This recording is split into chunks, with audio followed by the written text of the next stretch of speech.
স্বামীর বাসার ভাতের বড় দাম, কথার কিন্তু মিনিং আছে। স্বামীর বাসার ভাতের বড় দাম কেন দাম? স্বামীর বাড়ির ভাত খেতে হলে স্বামীর খোঁটা সহ্য করতে হয়, স্বামীর মায়ের খোঁটা সহ্য করতে হয়, স্বামীর বাবার ডিসরেসপেক্ট সহ্য করতে হয়, স্বামীর বোনের খোঁটা খেতে হয়, অনেক অসম্মান হজম করতে হয়, স্বামীর গালি হজম করতে হয়। তাই মেয়েরা বলে স্বামীর বাড়ির ভাতের বড় দাম। আমি কথা বলবো, কথা সত্য, তবে একটা কথা অ্যাড করতে হবে।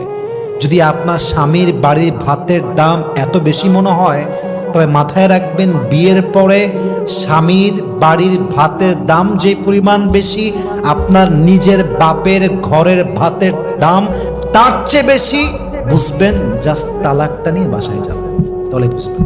জাস্ট তালাকটা হোক, বাসায় যান, 3 মাস থাকেন, 4 মাস থাকেন, 5 মাস থাকেন, স্বামী নাই তালাক হয়ে গিয়েছে, তখন বুঝবেন স্বামীর বাড়ি ভাতের দাম বেশি নয়, এখন তো মনে হচ্ছে বাপের বাড়ি ভাতের দামই বেশি হয়ে গিয়েছে। ঠিক কিনা বলেন?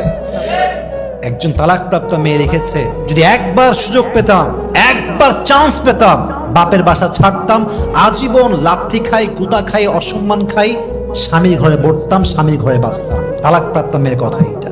অতএব মাথায় রাখতে হবে, যদি স্বামীর অবদান স্বীকার করতে না পারেন, স্বামী খাওয়াচ্ছে, স্বামী পড়াচ্ছে, যা হোক, তা বাসায় রাখছে তো, যাই হোক কারেন্ট বিল দিচ্ছে তো, যাই হোক খাওয়াচ্ছে তো, নুন পাত পান্তা ভাত যাই হোক খাওয়াচ্ছে তো, স্যাক্রিফাইস স্বীকার করেন যে স্বামী আপনি যা করছেন enough, it's enough for me, আলহামদুলিল্লাহ, উই আর সো হ্যাপি, আমরা খুশি আছি। এই একটা বাক্য স্বামীর মনকে প্রফুল্ল করে দেয়, শান্ত করে দেয়। ঠিক কিনা বলেন সবাই? অতএব স্বামীর অবদানকে স্বীকার করতে হবে।